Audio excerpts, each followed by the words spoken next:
Bonjour tout le monde et bienvenue dans cette nouvelle vidéo où je vais vous expliquer les réflexes à avoir si votre pension alimentaire n'est pas payée. Alors tout d'abord, il faut que vous ayez un jugement qui fixe la pension alimentaire.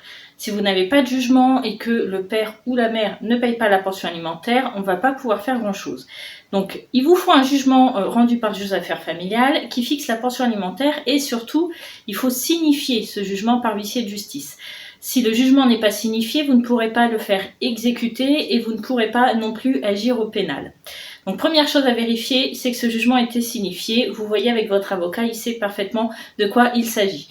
Une fois que vous avez la signification de votre jugement en main et la copie de ce jugement, deux possibilités, vous pouvez agir soit au pénal, soit au civil. Alors, au pénal, vous allez déposer plainte pour abandon de famille. Alors, ça veut dire que le parent qui doit payer la pension alimentaire va être convoqué par les services de police ou de gendarmerie pour être entendu sur ce non-paiement de pension alimentaire. Si la procédure va jusqu'au bout, il pourra être convoqué par le tribunal correctionnel pour pouvoir être jugé, ce qui implique qu'il ait un casier judiciaire à l'issue de l'audience et que vous puissiez obtenir des dommages et intérêts. Alors attention, ces dommages et intérêts ne seront pas égaux au montant des pensions alimentaires qui vous seront dues. Pourquoi ? Parce que le pénal et le civil sont deux choses différentes et que le juge va considérer que vous avez d'ores et déjà un titre exécutoire, c'est-à-dire votre jugement vous permettant de vous faire payer des pensions alimentaires, et que s'il vous donne des dommages et intérêts égaux aux pensions alimentaires que vous auriez dû percevoir, et que par la suite vous faites exécuter civilement ce jugement, vous allez être payé 2 fois des pensions alimentaires, ce qui ne serait pas juste pour le parent qui vous la doit. Donc vous aurez des dommages et intérêts, ça peut par exemple être justifié par des agios que vous auriez eu faute de cette pension alimentaire, ou aussi pour le préjudice moral que vous avez subi, de devoir aller porter plainte, assister à l'audience, et aussi le remboursement de vos frais d'avocat lors de l'audience du tribunal correctionnel. Au civil, vous allez pouvoir faire exécuter ce jugement puisque lorsque vous l'avez signifié, il est devenu exécutoire.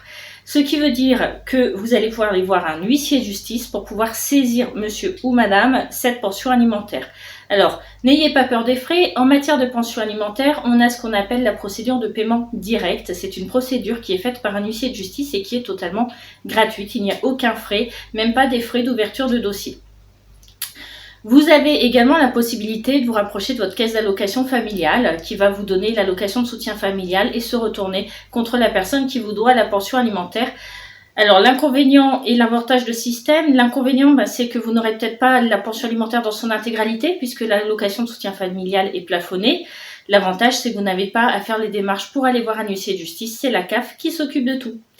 Voilà, j'espère vous avoir renseigné sur ce point dans cette vidéo. N'hésitez pas à liker cette vidéo, la partager ou vous abonner et éventuellement à me mettre un thème que vous voudriez aborder dans les commentaires en dessous. Vous avez également mes coordonnées si vous avez besoin de renseignements ou d'engager une procédure. À très vite, au revoir.